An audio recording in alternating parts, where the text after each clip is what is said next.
Hi,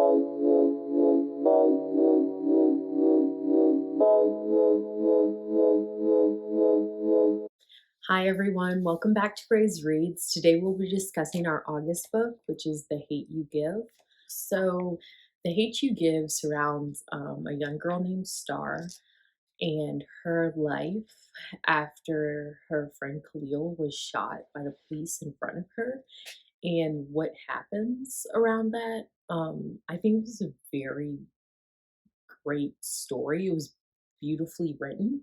It dealt with some really harsh topics that we have seen with Black people being violently taken by the state and how much harm it has caused to Black people. And she also was able to find some some there was poetry in this that people were able to still find connection. There was a lot of times where I was like about to cry, good tears and bad tears, and I think this was just a really strong piece of work. So there was definitely some difficult moments here, but like there was also some very beautiful moments, and it's just a testament of Black people finding connection even in terrible times. And there's just the violence that is enacted on Black people from the state, and including children, and how much violence that Black children have to go through. Like thinking about Star, she had witnessed two of her best friends die before she had even graduated high school. And our children are subjected to that stuff like all the time. And it's just so heartbreaking. Um, but I will talk about some of the things that I noticed. So, some of the things Star pointed out at Khalil's funeral was very similar to when I went to my grandmother's funeral um, a few months ago, and the idea of like how we all interact with death, and it's difficult because sometimes you don't want to you have this vision of how you're supposed to handle death, and there's no there's no right way, and people handle it in different ways, and sometimes it's difficult, and I know I found it difficult looking at certain ways people handled it. um but yeah, it was something that I noticed. I loved Chris and Star's reconnection, where she finally told him like the parts of herself that she had been hiding. And I know, like, usually I wouldn't be like all for it, but there was something beautiful in the way it was written that she was able to fully open up. And like, even though he didn't get it, he was going to be there.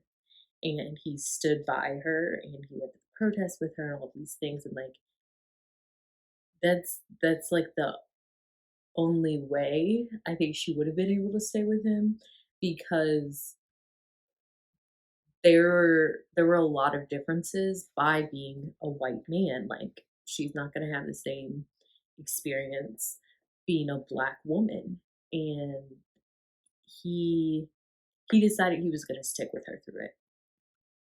Um, at closer to the end, when all her friend groups collided together, that was beautiful as well. And just how like Maya was able to join in with them, and Chris was there, and it was more about like being accepting of each other. Um, so that was really beautiful considering all of the hard times she had, like with Haley.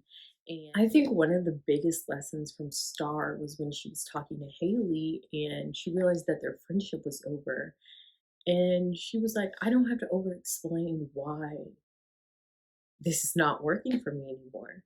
Like, I've I've said this isn't working. I've already told you how I feel. I don't need to over explain it or give you some reasoning that makes you accept it. This is what it is, and it's not worth any more of my attention.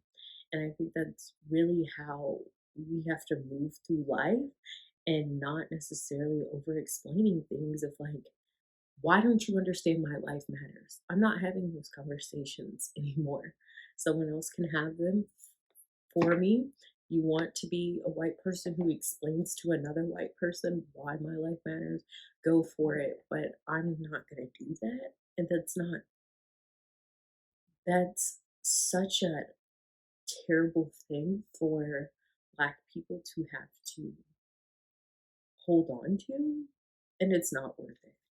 Lastly, I wanted to read a quote that was at the end of the book on page 526. Once upon a time, there was a hazel-eyed boy with dimples. I called him Khalil. The world called him a thug. He lived, but not nearly long enough. And for the rest of my life, I'll remember how he died. Fairy tale? No. But I'm not giving up on a better ending. It would be easy to quit if it was just about me, Khalil, that night in that cop. It's about way more than that, though. It's about Seven, Sakani, Kenya, Devante. It's also about Oscar, Ayana, Trayvon, Rakia, Michael, Eric, Tamir, John, Zell, Sandra, Freddie, Alton, Philando. It's even about that little boy in 1955 who nobody recognized at first. Emmett. The messed up part? There are so many more. Yet I think it'll change one day. How? I don't know. When? I definitely don't know. Why?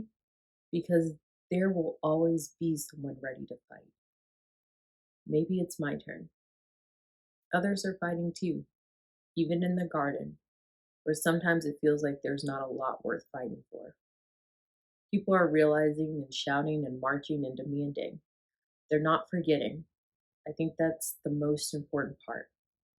Khalil, I'll never forget. I'll never give up.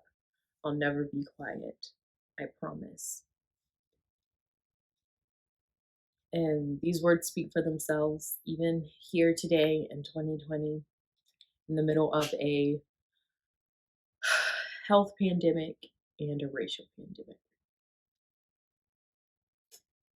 I highly recommend you read the book if you can face what's going on in the world right now. Um, but it's totally okay if you can't.